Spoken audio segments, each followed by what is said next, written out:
Como introdução para o que vamos ver no programa de hoje, eu gostaria de falar por alguns minutos sobre o tema Dê vida ao seu ministério. Irmãos, vocês participam regularmente na obra de pregação. Pense nos resultados disso. Todo ano, uns 2 bilhões de horas são gastos no ministério. Milhões de estudos bíblicos são dirigidos e centenas de milhares de pessoas são batizadas. Se você é um publicador, você participa desse crescimento emocionante. Mas existe um perigo. Com tantas coisas para fazer, relacionadas com o ministério, com o trabalho, com as responsabilidades familiares, e no caso de alguns com problemas de saúde, nós podemos cair na rotina. Isso nem sempre é fácil de perceber no início, já que nessa era da tecnologia temos a sensação de que estamos sempre ocupados. Mas que coisas tomam a maior parte do nosso tempo? Vamos assistir a um vídeo de 1 minuto e ver o que está acontecendo na vida de um irmão. Ele deixou a vida dele cair na rotina. Tente descobrir por quê.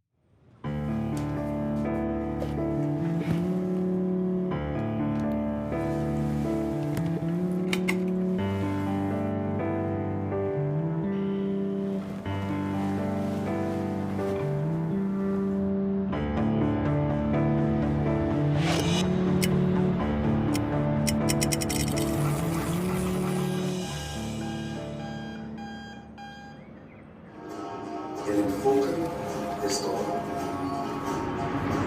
Vela y me dices qué.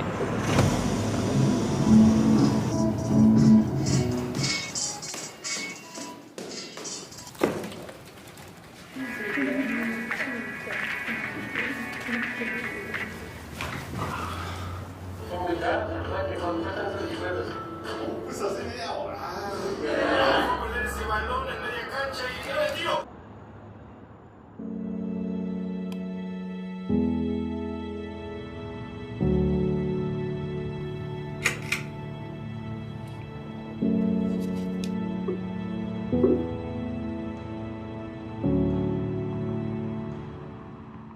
Você diria que esse irmão caiu numa rotina? É verdade que ele está ativo o dia todo, ele sempre tem alguma coisa para fazer. Mas parece que os aparelhos eletrônicos estão controlando a vida dele. Já aconteceu de você estar lendo um e-mail enquanto alguém está tentando falar com você? A pessoa faz uma pergunta e espera uma resposta, mas você não faz ideia do que ela perguntou. É constrangedor, não é? Mas e se a pessoa que está tentando falar com você é Jeová? Mesmo que não estejamos fazendo nada errado, a nossa rotina pode tomar tanto nosso tempo que não conseguimos ouvir as palavras animadoras de Jeová. Isso pode acontecer com qualquer um de nós. Até mesmo nosso serviço a Jeová pode cair numa rotina. Veja o que uma irmã disse sobre isso. Eu ia ao serviço de campo, ia às reuniões, estudava, orava, mas fazia tudo isso de forma automática, nunca sentindo nenhuma emoção. Você já se sentiu assim? Quando vê todos os servos felizes de Jeová que aparecem no JW Broadcasting, você pensa, por que eu não sinto essa alegria? Por que meu serviço a Jeová virou uma rotina? Talvez você se sinta como um trenzinho movido a controle remoto que fica dando voltas num trilho. Você trabalha no mesmo território, com o mesmo publicador, dizendo a mesma coisa em todas as casas. É claro que não tem nada de errado em ter uma boa rotina. Mas cair na rotina pode sugar nossas energias e nos fazer perder a alegria. Podemos até começar a achar que sair no campo é chato. É claro que ficamos animados quando temos bons resultados. Encontramos uma pessoa interessada no campo, ficamos animados. O inativo se aproxima do carrinho e diz que quer ir nas reuniões. Ficamos mais animados ainda. Abrimos um estudo, ficamos felizes da vida. Com certeza você concorda que tudo isso é motivo de alegria. O problema é que esses resultados nem sempre dependem de nós. A verdade é que talvez passemos a manhã toda no campo sem encontrar uma pessoa interessada. Talvez fiquemos meses fazendo revisitas sem abrir nenhum estudo. Mais uma vez, nosso ministério pode cair na rotina. Mas não entendam mal. Não é que estejamos fazendo alguma coisa errada. O problema é que não estamos tendo toda a alegria que podemos ter por fazer o que é certo. É claro que Satanás gostaria muito que o nosso serviço a Jeová caísse na rotina. Ele ficaria feliz da vida se perdêssemos a alegria. Se perdemos a alegria, perdemos a esperança, perdemos a força e podemos até pensar em desistir. O ponto é o seguinte: se você acha que seu ministério caiu numa rotina, não fique desanimado. Não desista. Tem várias maneiras de dar vida ao nosso ministério e sentir novamente alegria no serviço de Jeová. Para ilustrar, você talvez já tenha se trancado fora da sua casa ou do seu apartamento. Isso é frustrante. É claro que com uma chave abrir a porta é algo simples. Uma porta trancada pode parecer um obstáculo, mas não é se você tem a chave. Na questão de dar vida ao nosso ministério é assim também. Se caímos na rotina e perdemos a alegria no serviço, tem muitas chaves que podem nos ajudar a abrir a porta, por assim dizer. Vamos ver uma. Abram a Bíblia em 1 Coríntios 16, 8 e 9. Esses versículos mostram que foi dada ao apóstolo Paulo uma chave, ou uma oportunidade para fazer mais. E ele usou essa chave para abrir uma porta. 1 Coríntios 16, 8 e 9 diz: No entanto, vou permanecer em Éfeso até a festividade de Pentecostes, porque me foi aberta uma porta ampla para a atividade. Vejam que o apóstolo Paulo encontrou uma chave, e não foi preciso ele se mudar para outro lugar. Nesse caso, a chave era ficar onde ele estava e aproveitar ao máximo a oportunidade que estava bem na frente dele. Às vezes, a chave para sair da rotina no nosso ministério é aproveitar as oportunidades que temos onde nós estamos. Por exemplo, já pensou em ser pioneiro auxiliar ou pioneiro regular? O que acha de aprender outro idioma para ajudar um grupo ou uma congregação perto de onde você mora? Abrir uma porta geralmente leva a outras portas de oportunidade. Por exemplo, vejam o que um irmão chamado Jacob escreveu. Quando eu estava com 7 anos, eu tinha vários colegas de escola do Vietnã. Eu queria falar com eles sobre Jeová, então decidi aprender a língua deles. Com o tempo, eu comecei a comparar a sentinela em inglês e em vietnamita, e aprendi muito assim. Também fiz amizade com irmãos de uma congregação de língua vietnamita. Com 18 anos, entrei no serviço de pioneiro. Depois, fiz a escola bíblica para irmãos solteiros. Isso me ajudou na minha designação atual, onde eu sou o único ancião num grupo de língua vietnamita. Muitas pessoas do Vietnã ficam impressionadas quando eu falo na língua delas. Elas me convidam para entrar e, muitas vezes, aceitam o estudo da Bíblia. Alguns estudantes até já se batizaram. O ponto é, ter alegria ou não no ministério depende de nós. Se não fazemos nada para sair da rotina, nosso ministério não tem graça.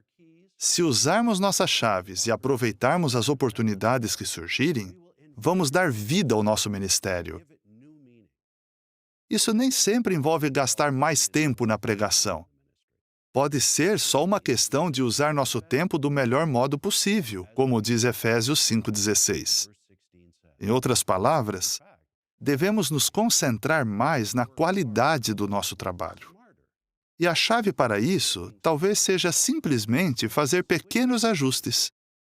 Por exemplo, podemos trabalhar com publicadores diferentes em vez de sempre com o mesmo.